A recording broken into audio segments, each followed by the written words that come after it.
mücadeleye devam ediyorlar. Biliyorsunuz İstanbul Sözleşmesi diye arkasında kadınların canlarıyla ödediği bir bedel yatan bir sözleşmemiz vardı bizim. Yani ifade, örgütlenme özgürlüğünün çok yoğun ihlal edildiği bir süreç yaşıyoruz. Tabii ki bu Van'da da öyle. Bir kere Van halkı kendi seçtiği belediye başkanı tarafından yönetilmiyor. Diğer bölgedeki diğer şehirler gibi her şeyden önce iradesine kayyum atanmış durumda. Bunun dışında muhalefetin sesinin hiçbir şekilde çıkmasını istemeyen iktidar hemen hemen tüm illerde her türlü etkinliği, her türlü hak talebini yasaklıyor.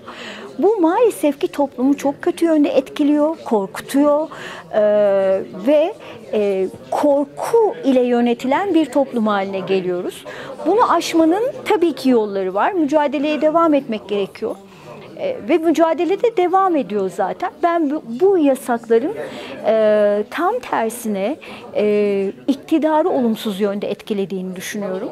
Çünkü geldiğimiz yüzyılda ifadeleri ve düşünceleri nedeniyle bu kadar insanın cezaevinde olması, kurumların hak taleplerinin yasaklanması akıl alır bir şey değil. Ben bu coğrafyada iktidarın en çok korktuğu 3 tane güçten söz etmek istiyorum. Bunlardan biri Kürt hareketi, ikincisi kadın hareketi, üçüncüsü LGBTİ artı hareketi.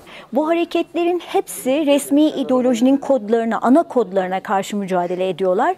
Bu nedenle baskı altındalar zaten. Ama şuna da çok inanıyorum ki yine bu üç yapı sayesinde gerçek anlamda muhalefet kendine bir yol açacak.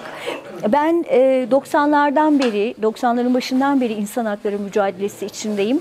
Ve biz hepsini aştık, yine aşarız diye düşünüyorum. Kadın hareketi ve LGBT hareketinin çok güçlü olduğunu düşünüyorum. İktidarın yapması gerekeni aslında bizim söylememizden çok kendi imzaları belirliyor. Türkiye Cumhuriyeti Devleti birçok uluslararası sözleşmenin altına imzasını atmış ve kendi anayasasıyla uluslararası sözleşmelerin iç hukukun üzerinde olduğunu kabul etmiş.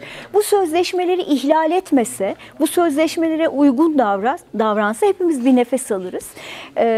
Bizim insan hakları haftasındaki tek çağrımız Türkiye Cumhuriyeti Devleti'nin kendi imzasına sahip çıkmaya çağırıyoruz.